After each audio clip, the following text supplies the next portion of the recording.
بسم الله الرحمن الرحیم. وګو ماشومانو السلام علیکم. امید لرم د الله تعالی نه چې ټول به په صحت باندې روغ یئ. وګو ماشومانو ټول خپل کتابونه په صفحه نمبر 2 باندې کولاو کوي.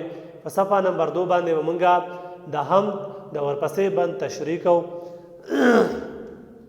د کم بند تشریح چې مونږ کوو هغه بند دا دی. د سبق شروع کول نه مخکې وګو ماشومانو په دې ننني سبق کې چې تاسو لپاره کوم نوي الفاظ دي هغه الفاظ چې تاسو به نوي زده کوئ یا هغه الفاظ چې تاسو ته مشکل دي اول هغه الفاظ زده کوئ. د هغې نه پس به بیا موږ خپل سبق طرف ته راځو. په دې سبق کې تاسو لپاره نوي الفاظ دا دي. سمت وی طرف ته رخ ته. جلواگری شان و شوکت یا اپنے آپ کو دکھانا. نور روشنی اجالا چمک. نور څه ته وایي؟ رڼا ته وایي. دشت وایي جنگل یا غیر آباد علاقه. صحرا ورته موږ وایو. موږ پښتو کې موږ وایو دشت. موږ هغه ځای ته وایو دشت چې هغلته کې څوک نه وي، هلته کې څه آبادي نه وي، خوښې ځای. شاداب وایي سرسبز ته. شینکې چې ورته موږ پښتو کې وایو. هری هم سرسبز ته وایي. تر و تازه ته هم وایي. کاریګري مهارت. وګو ماشومانو دا په دې ننني سبق کې ستاسو لپاره نوي الفاظ دي. اوس راځو باقاعده خپل ننني سبق طرف ته. खुदा की हर एक समत जलवा गरी है कि नूरी फिजाओं से दुनिया भरी है. हर एक दश्त शादाब कहती हरी है ये सब मेरे मालिक की कारीगरी है. खुदा सब का खालिक है कौन व मकाम में ये गुल का रिया जिस कदर है जहाँ में. وګو ماشومانو اولنی شعر طرف ته ګورئ. په اولنی شعر کې چې اول کم الفاظ تاسو لپاره نوي دي یا کم تاسو ته مشکل دي اول هغه الفاظ ځان ته نښه کوي، اول هغه زده کوي. خدا کی هر ایک سمت د دې نه مخکې موږ ووایو څه ته وایي؟ طرف ته وایي، رخ ته وایي. جلواگری وایي شان و شوکت ته. اپنے آپ کو دکھانا. دلته کې د الله تعالی شان و شوکت عظمت بڑائی تی مراد دے. کہ نوری فضاؤں سے دنیا بری ہے. نور منګه دې نه مخکې وې څه ته وایي؟ رڼا ته وایي، روشنی اجالا یا چمک. د دې شعر تشریح ته اوس غوږ شئ. تشریح ته اول زه په اردو باندې کوم، د هغې نه پس پرته بیا پښتو باندې تشریح کوم. تاسو ته په غور سره غوږ کېدئ او ځان پې پوهه کوئ. د دې شعر تشریح به داسې شي. نظم کے اس شعر میں شاعر غنی دہلوی فرماتے ہیں کہ اس دنیا میں ہم جس طرف بھی دیکھتے ہیں اللہ تعالیٰ کی جلوگری یعنی اللہ تعالیٰ کی شان و شوکت ہمیں ہر ایک چیز میں نظر آتی ہے. چاہے وہ درخت ہو یا پھول ہو، پہاڑ ہو یا آسمان وغیرہ، ان سب میں ہمیں اللہ تعالیٰ کی شان و شوکت اور جلوہ گری ہمیں نظر آتی ہے. اور تمام کائنات اسی کی دم سے پرنور ہے یعنی روشن ہے. بیا ورته وکیدئ. نظم کے اس شعر میں شاعر غنی دہلوی اللہ تعالیٰ کی بڑائی بیان کرتے ہوئے فرماتے ہیں کہ اس دنیا میں ہم جس طرف بھی دیکھتے ہیں اللہ تعالیٰ کی جلوگری یعنی اللہ تعالیٰ کی شان و شوکت ہمیں ہر ایک چیز میں نظر آتی ہے. چاہے وہ درخت ہو یا پھول ہو، پہاڑ ہو یا آسمان وغیرہ، ان سب میں ہمیں اللہ تعالیٰ کی شان و شوکت اور جلوہ گری ہمیں نظر آتی ہے. اور تمام کائنات اسی کی دم سے پرنور ہے یعنی روشن ہے. پښتو کې پې ځان پوه کوئ چې دې شعر به په پښتو کې څه تشریح ده، څه مطلب دی د دې شعر په پښتو کې.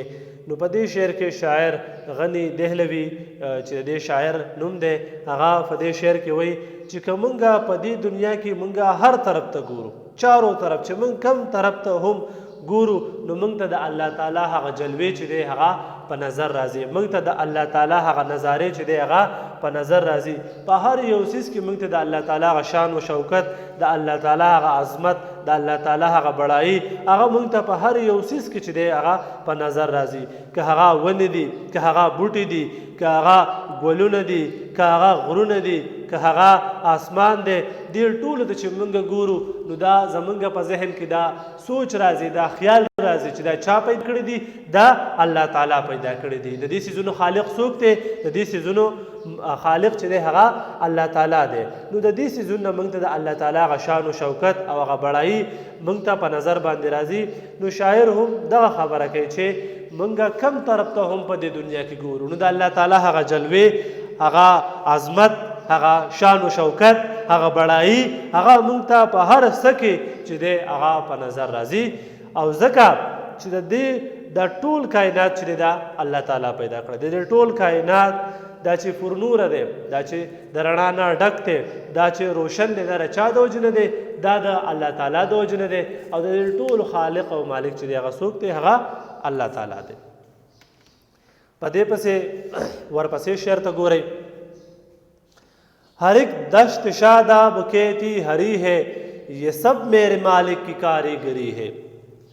पदे के अवल दे मुश्किल लफ्ज़ ता गोरे दश्त दश्त मंगा देर मखी हुए जंगल या गैर आबाद इलाका सहरा तम वेलशी.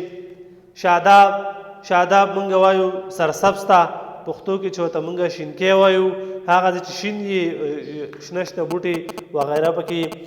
हरी है हरी सरसब्ज ته وایي، تر و تازه ته وایي. یہ سب میرے مالک کی کاریگری ہے، کاریگری مہارت. وس راځو د دې شعر تشریح طرف ته. اولو ته تاسو په اردو کې غوږ کېدئ. नज़म के इस शेर में शायर गनी दहलवी अल्लाह ताला की बड़ाई बयान करते हुए फरमाते हैं कि अल्लाह ताला ने ना सिर्फ खेतों को हरा भरा और सरसब्ज बनाया बल्कि सहराओं में भी रंग बिरंगे फूल और सब्ज़ा पैदा किया है, और ये सब अल्लाह ताला की कुदरत और बड़ाई है. ओगो माशुमानो ब्यावर तक की योजल नज़म के इस शेर में शायर गनी दहलवी अल्लाह ताला की बड़ाई बयान करते हुए फरमाते हैं कि अल्लाह ताला ने ना सिर्फ खेतों को हरा भरा और सरसब्ज बनाया बल्कि सहराओं में भी रंग बिरंगे फूल और सब्ज़ा पैदा किया है, और ये सब अल्लाह ताला की कुदरत और बड़ाई है. पुख्तो की बदे शेर पर मतलब जान पोहा कही. په دې شعر کې شاعر غنی دهلوي د الله تعالی بڑای بیانوي. د دې نه مخکې موږ وویل چې هم څه ته وایي، هم موږ هغې نظم ته وایو چې په هغې کې د الله تعالی بڑایي، د الله تعالی عظمت بیان شي.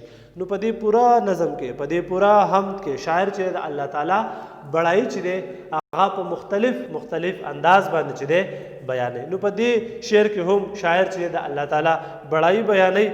څه فرمایي چې الله تعالی چې دی نه صرف دا باغونه یا دا پټي دای چې د شنه پیدا کړی دي، بلکې د الله تعالی قدرت دومره لوی دی چې په صحراو کې، مطلب په دشتو کې، هغه ځایونه چې هغه بالکل خوشي دي، څه پکې نشته، اوبه څه پکې نشته، هلته هم الله تعالی چې دی نو شنه شنه بوټي راخېجولی شي.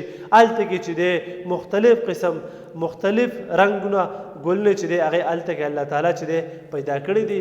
نو دا ټول شاعر وایي چې دا زما د رب هغه قدرت دی، دا زما د رب هغه بڑایي ده چې نه صرف باغونه چې دی شنه پیدا کولی شي، پټي شنه پیدا کولی شي، بلکې په دشتو کې هم په صحراو کې هم هغه سرسبز علاقه چې دی هغه پیدا کولی شي، مختلف قسم ګلونه هلته کې پیدا کولی شي. دا ټول د الله تعالی قدرت دی، دا ټول د الله تعالی بڑایي ده، دا ټول د زما د مالک چې دی هغه مهارت دی، هغه کاریګري ده. خدا سب کا خالق ہے کون و مقام ہے، یہ گل کا ریا جس قدر ہے جہاں میں. د دې شعر تشریح منګه اولنی لیکچر کې کړې وه چې اس دنیا میں جتنی بھی خوبصورتی ہے ان سب کے سب کا خالق کون ہے؟ اللہ تعالیٰ دے، اللہ تعالیٰ ہے.